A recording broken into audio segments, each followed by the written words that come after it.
ingredients natin sa paggawa ng palabok.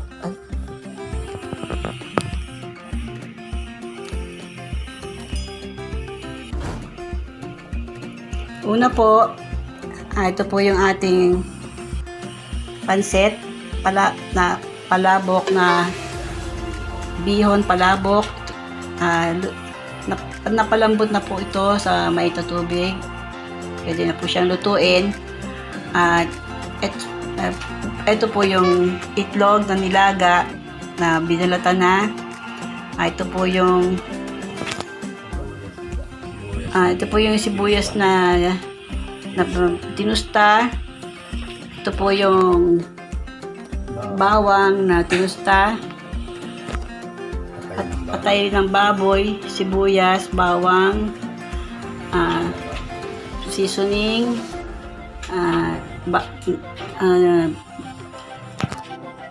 baboy po, giniling na baboy, yung atsuete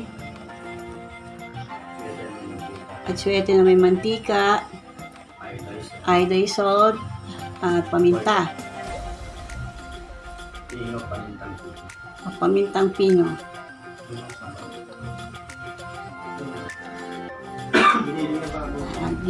Ito po yung giniling na baboy. Ito po yung sabaw ng ulo ng hipon. Pinakuluan na po natin to. Ito po yung isasabaw natin sa sauce ng palabok para maging malasa po siya at masarap.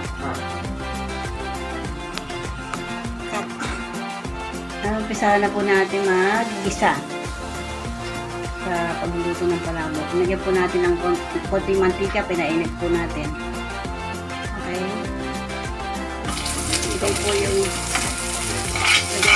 Ilagay po natin yung sibuyas. Haluin po natin.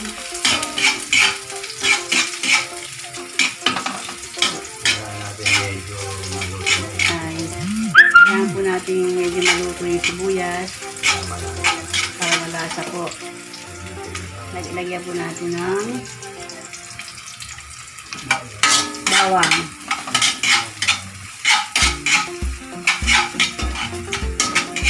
Lagyan po natin. Lagyan po natin yung baboy. Hiniling na baboy.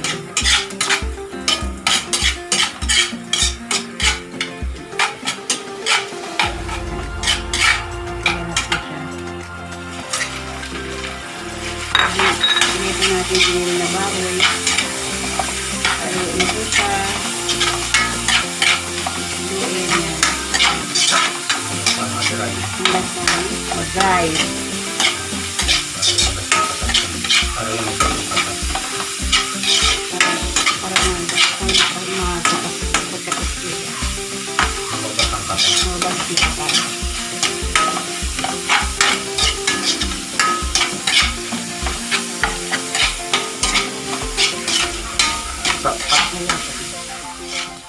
ayan, dry na po siya. Ilalagay na po natin yung atay ng baboy.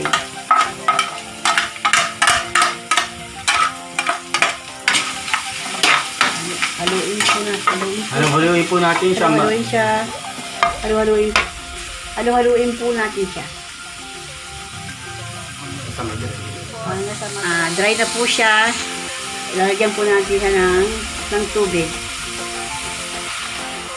Para po lumambot yung atay at yung giniling po, para lumambot po yung giniling. At hanggang sa mag-dry. Okay po, titimplahan na po natin ng pamintang pino.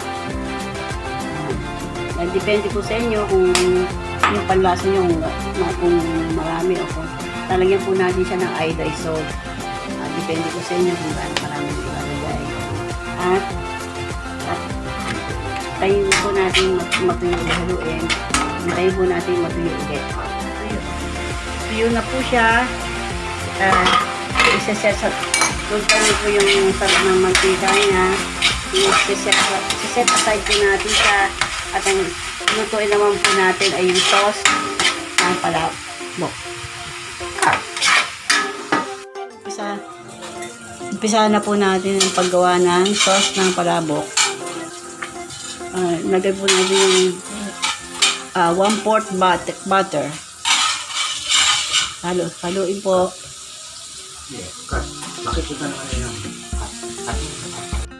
Susunod po natin yung harina habang hinahalo. Punaw na po yung butter. Halo lang ang halo. Talagyan po natin ang harina. Halo lang po ang halo.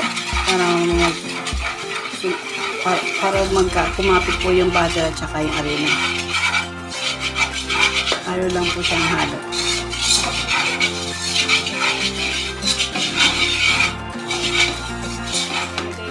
Lalagay na po natin yung sabaw ng ulo ng hipon.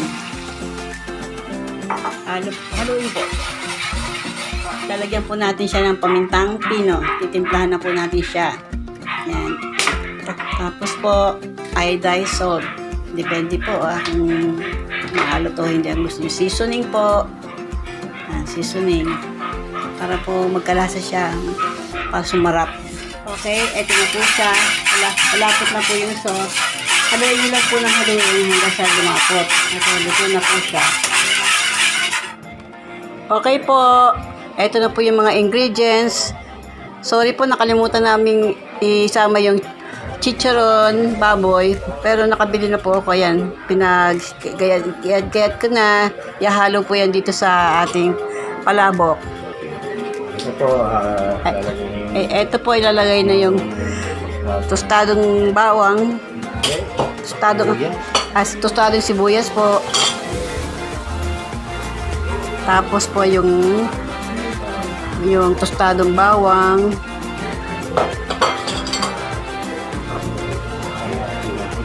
Ito po yung kalahati po ng giniling. Giniling na baboy. Giniling na baboy po. Hahaluin po natin para halo lang po ng halo para ma-mix po yung ingredients sa palabok. Tapos lagyan po natin ng nilagang itlog. Slicein po natin.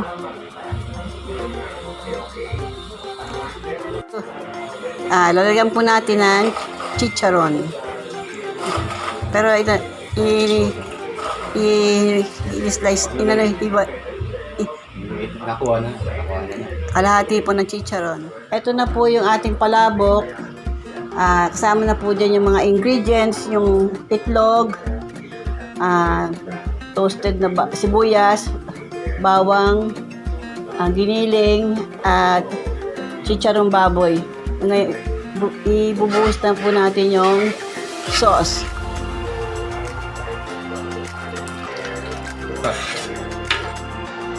Ito na po yung ating finished product ng ating simpleng palabok.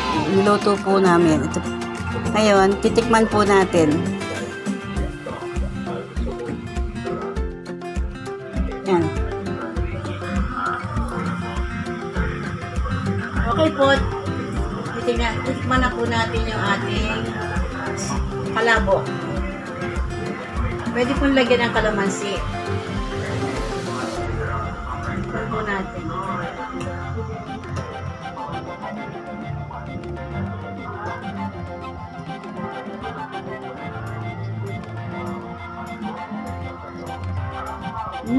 Sarap. Okay na okay po. Sarap po siya. Paalam ka na. Merry Christmas, paalam ka na. Okay po. Okay po. Hanggang dito na lang po yung ating vlog. Huwag niyo pong kalimutang mag-like, subscribe, share sa aking TITA CEL channel. At pakipindot na po yung bell sa baba. Thank you for watching. Merry Christmas po sa inyong lahat. God bless you all.